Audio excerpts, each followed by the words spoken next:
आज चाहिँ तनाव भइरहेछ अनि राति साथीको बाइक चोरी भयो 220 एकै ठाउँबाट एनएस र 220 चोरी भयो। म त्यो भिडियो चाहिँ तपाईँहरूलाई ठिक देखाउँछु। अब हेरौँ बाइक भेटेन। आज चाहिँ 11 गते माघको माघ बिहान कति 3:20 हराएको बाइक चाहिँ हाम्रो यहाँ अगाडिबाट चोरेर भाग्यो, तर हामीले समात्न सकेनौँ त्यसलाई। ल म तपाईँहरूलाई सिसी क्यामेराको भिडियो देखाउँछु है त।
आज चाहिँ अब माघको आज कति गते 16 गते बिहान बाइक चाहिँ ठाउँमा एउटा 220 चोरीको बाइक चाहिँ प्लेट नम्बर सहित फालेर चलाएको छ अरे भन्ने सुनेर हामीले कल गऱ्यौँ, खबर पायौँ। अब पुलिसलाई त भनेको छैन हामीले, पहिला हामी गएर कन्फर्म गरेर मान्छे हो होइन बाइक कन्फर्म गरेर अनि बल्ल खबर गर्नेछौँ।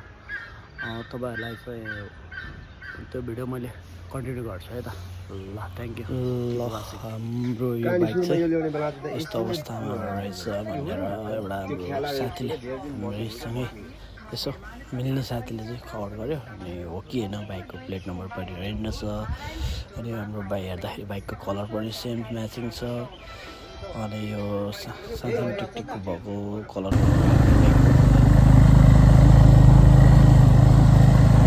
ल हामी चाहिँ अब बाइक यहाँ छ अरे भन्ने सुनेर हामी चाहिँ बाइक लिन आइरहेको छु। अनि बाइक हाम्रो साथीको बाइक हराएको आज 6 दिन भयो बाइक हराएको। अनि यहाँ चाहिँ हाम्रै साथी मार्फतै बाइक छ अरे यहाँ भन्ने सुनेर हामी 3टा बाइक लिएर अगाडि खोज्न आइरहेको छौँ। हो कि होइन अब त्यहाँ गएपछि